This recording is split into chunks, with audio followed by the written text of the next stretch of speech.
Ever look around and think, how did it get this bad? You're surrounded by stuff, pails of papers, forgotten boxes, and memories tangled in clutter. It's not because you're lazy or messy. Life simply happened, years of caring for others, handling setbacks, and making do. Now it all feels too heavy to even start. But here's the truth. You don't have to do everything at once. You're not alone, and it's not too late. Take Helen, for example. At 75, she's lived in her cozy little house for 3 decades. She adores her morning tea ritual, the gentle hum of her kettle, the first thing she hears each day. Lately, though, her home feels more like a storage unit than a sanctuary. Card tables groan under piles of unopened mail. Cupboards threaten to burst with gadgets bought just in case.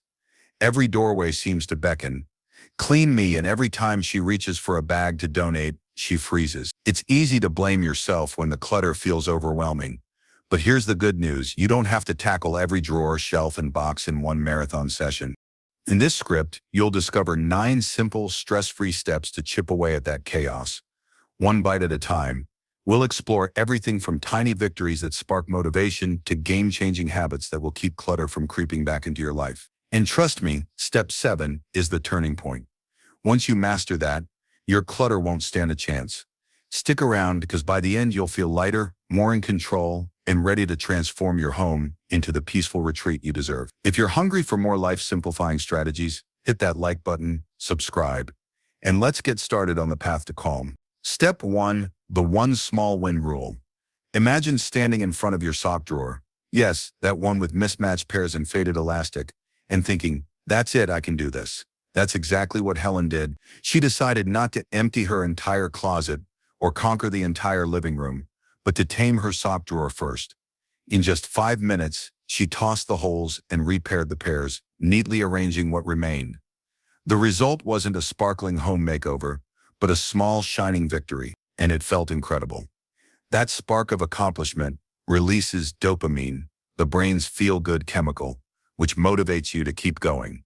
Before long, Helen tackled a second drawer, then a single stack of papers. Each small success made the next one feel more doable. Instead of freezing at the sight of a cluttered room, she had a proven formula.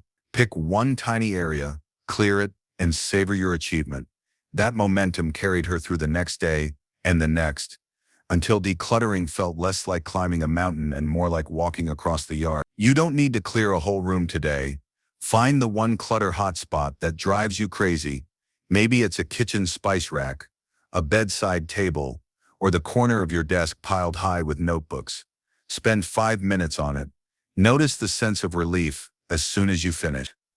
Then share your clutter hotspot in the comments below and celebrate your first small win with us. If you found this insights helpful and you haven't subscribed yet, please subscribe and tap on the bell icon so that you get more helpful videos like that. Step 2, the no-brainer toss rule. Have you ever picked up an old receipt, a broken pen, or a mystery cord and thought, I'll deal with this later? That's exactly what Walter, a spirited 70-year-old former mechanic, used to do. His junk drawer overflowed with expired coupons, tangled chargers, and dried-out markers, none of which he'd used in years. One afternoon, he adopted the no-brainer toss rule. If your gut tells you it's trash, it's trash. No second guessing, no just in case. Just a swift toss into the bin. Walter laughed at first, marveling at how quickly the drawer cleared. One pull, one glance, and the junk was gone. That simple act triggered a domino effect. He moved on to expired medicine, broken kitchen gadgets, and finally the I might fix that someday pile in his garage. Each no-hesitation toss felt like a burden lifting off his shoulders. Instead of scrutinizing every single item, he trusted his instincts. If it had no real value to his life today, it didn't deserve space. Now it's your turn. Scan your kitchen counter, bedside table, or that dreaded drawer. Spot something obvious, an empty lotion bottle, a warped plastic lid, or a single sock with a hole, and just toss it. Feel the instant relief. Then head to the comments and tell us what's the weirdest piece of clutter you've ever held onto.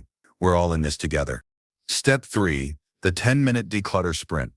It's amazing how daunting decluttering seems until you give yourself permission to work in short bursts.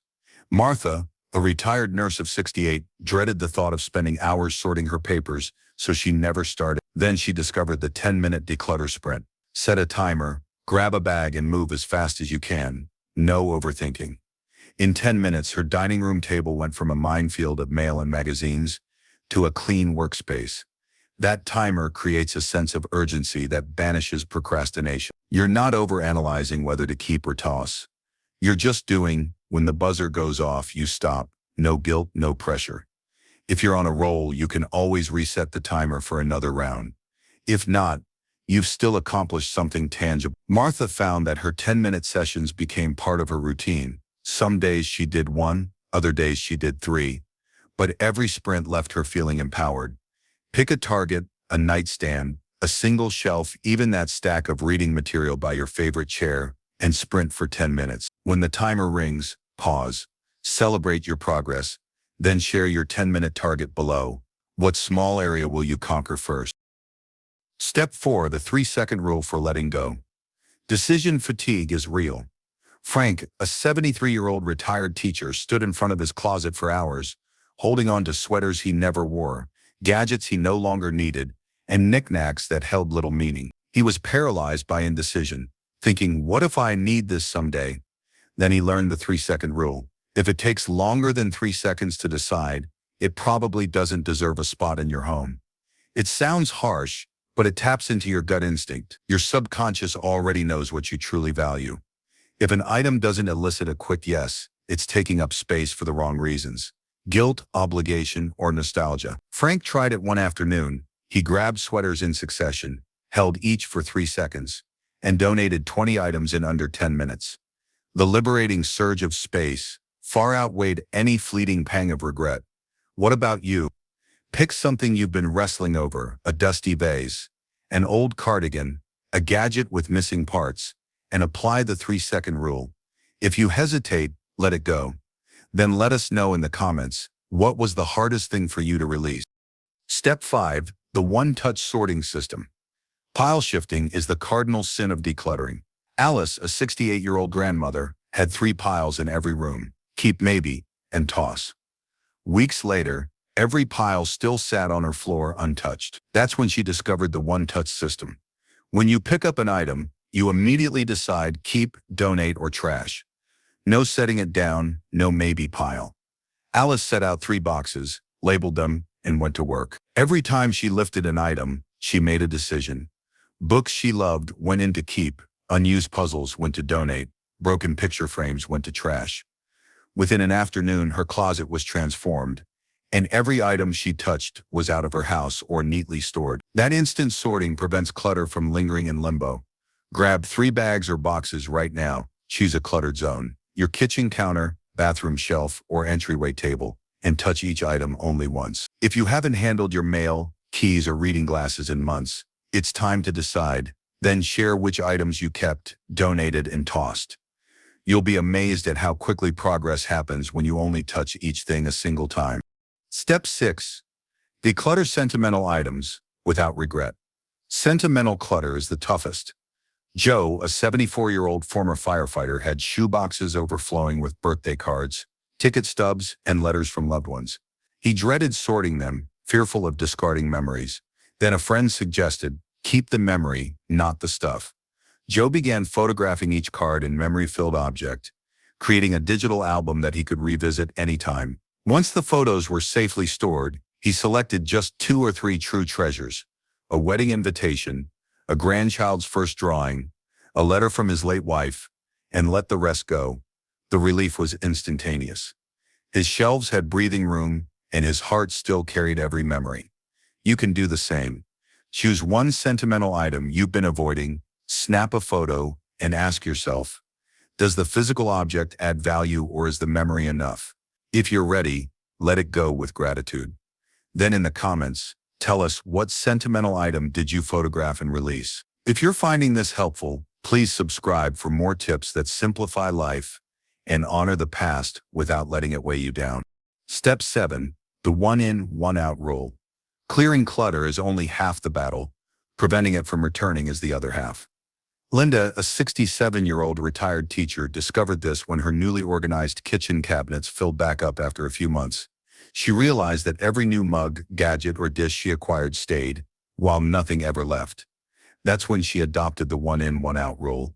For every new item that comes in, one old item must go. When Linda received a beautiful new coffee mug as a gift, she scanned her cupboard and chose a chipped one to donate. When she bought new gardening gloves, she gave away an old pair she never wore. This simple habit made her much more mindful of what she brought home and prevented clutter from creeping back in. Over time, her home stayed organized effortlessly. Now it's your turn. Think of something new you've recently added or will soon acquire. Identify one item that's been collecting dust and let it go. Then share below what will you swap out today. Step 8. The 5-minute daily reset. You don't need hours of cleaning to maintain order. Just a short, consistent habit. George, a 72-year-old widower, found his glasses, keys, and remote control constantly lost in the chaos. One night, he set a timer for 5 minutes before bed and put everything back in its place, straightening the coffee table, stacking the mail, returning the remote to its stand. At first, 5 minutes felt almost too small to matter. But after a week, George could always find his glasses in the morning. His counter stayed clear, and he woke up feeling calm.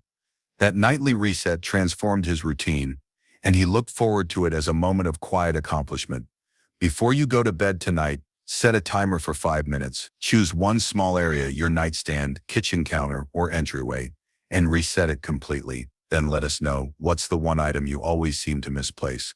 See how the 5-minute reset makes it vanish. Step 9. Shift your mindset. Clutter is mental weight. Clutter isn't just physical, it's emotional baggage that holds you back.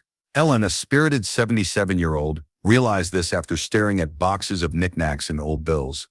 She asked herself, does this represent guilt, obligation, or joy? When she recognized that many items carried only mental weight, she felt empowered to let them go. Each donation, each bag of trash taken away, felt like a burden lifted from her mind. Reframe your home as a space of peace, not a warehouse for the past. Every object you release creates room, both physically and emotionally, for new experiences and memories.